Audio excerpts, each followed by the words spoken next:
So, what is up, guys? I don't think I actually went over top rare list characters that you can actually invest in. So, we'll call this video a top 8 of the best rares you could invest in. So, let's get started. Number 8 is definitely Kimberly. Good on the damage output, definitely can put in some work. I mean, she is just one of those characters that can really add the edge in battle, and always a nice rare today because of her heavy damage output. She's always like really nice to play in certain situations.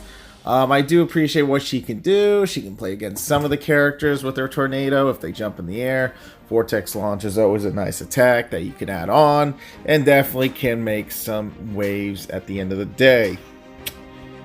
Number 7, definitely can give it to Tommy. Tommy has come a long way from not having decent moves to an actual decent move set. I say that because Dragon Quake has its ups and downs, but the fact that Dragon Charge used to be a 4, went to 5, they did it for a good reason. Tommy would have been too busted if Dragon Charge stayed at a 4, and I can understand that.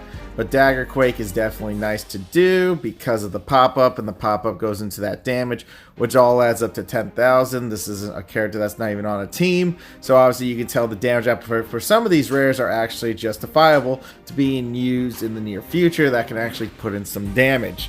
You just have to play really smart. Of course. Number 6, definitely giving it to my boy Rito. Insta blocks for days with Heavy Crush, Stumbling Fool now having a combo.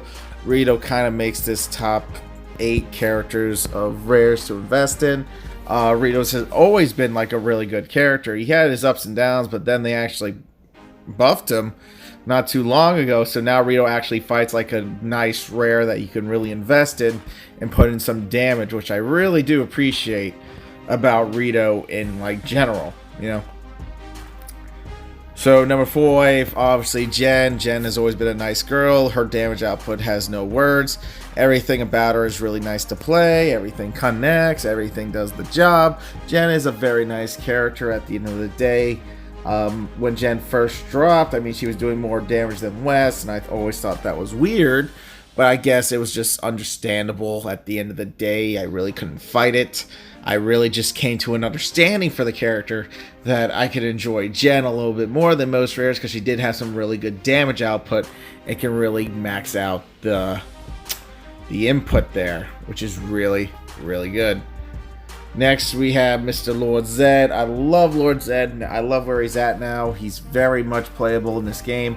Everything Lord Zedd does is for his kingdom and his empire.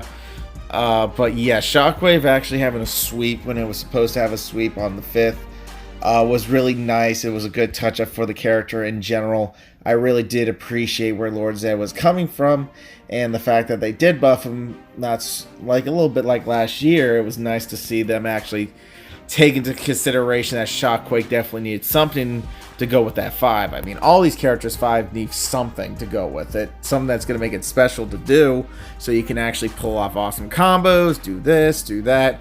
And Lord Zedd has always been up there as one of those top contenders.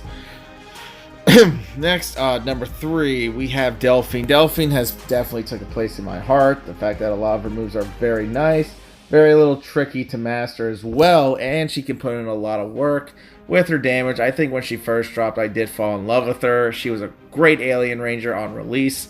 Wasn't as crappy as people give her credit for, but I definitely love Delphine and where she's at now in this game as a rare. If you invest in her, it's not so bad because her damage output is actually really nice. I actually did invest in her talent tree because I did like the character, which goes to show these are the characters that I invest in. Definitely one of the nicer characters to really play at the end of the day. It's very nice, very strong, and you know what? Delphine's always that special character you know you can count on to make combos happen, especially with some bubble shot. Number 2, Astronema. Dark Princess has always been a nice attack to do, even though she's a bunch of 4s. A lot of that doesn't really matter since Dark Princess can combo into all of her specials, but Rastaff you actually have to make some mix-ups with. But the fact that Rastaff was a 3, it kind of saved her at the end of the day, which was good. Just like the difference between her and Ecliptor was Ecliptor didn't have enough damage output on any of his moves because they all had to be combo into that stupid strike. and that strike did like no damage whatsoever, so that became useless. But you know, they kind of fixed their ways when they made Astronema to be strong, efficient, and have really nice combo techniques with Sweet Evil and Dark Princess being like a nice little combo together. Oomph damage. It's really nice to play Strama now, due to Dark Princess being a quick breaker, which gets your opponent off guard, which lets you combo into some more damaged attack moves, and with no joke paralyzing the opponent, that just sounds gravy. I feel like no matter what I do, I can never like replace Guile on this tier list. He just outlasted like every character in the world. It was like crazy. Like, I didn't invest talents in him because he was too meta. Like, when you're too meta, I don't invest that many talents in the character. If it's meta heavy, I don't do that. I mean, Guile was actually one of those meta heavy characters I just never bothered doing, but in my heart, I always knew he was just that #1 character in the rare socket of being one of the best rares you could play, because you can play like a complete dick with the character, or you can play like a smart person with the character and actually apply some combo damage into Bullet Revolver, where Bullet Revolver actually does a lot of freaking damage for a 3 cost. Always fun with Somersault Kick and Sonic Blade. Oh, yay. And let's just say Scorpina Assist definitely helps him with his justice of doing extra things and everything in between. Just Guile has always been a nice rare at the end of the day. Even with the nerfs, he still is pretty good, honestly. Nothing's really changed that much to the extent he's completely dead. Sure, they nerfed some of the energy, but at the end of the day, Guile's still nice to use just because of Bullet Revolver, and all of his shield moves can be used whenever you need them, and if you need to take some hits, you take some hits. And if you take a certain amount of hits, you know you can maximize damage output, obviously you go for the better results.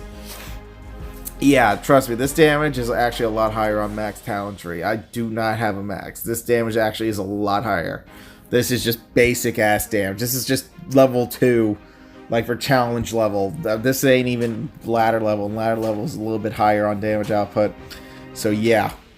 Anyways, guys, that is your top 8 rare list. Thanks for watching. Y'all be good. Y'all stay safe. I hope you guys found this amusing, I guess, because honestly, this is just the rare list, because everyone doesn't want to make any fucking rares anymore because they're filthy casuals. I would love to see a rare so we all could save money and just have fun with a new character without us just stabbing our wallets.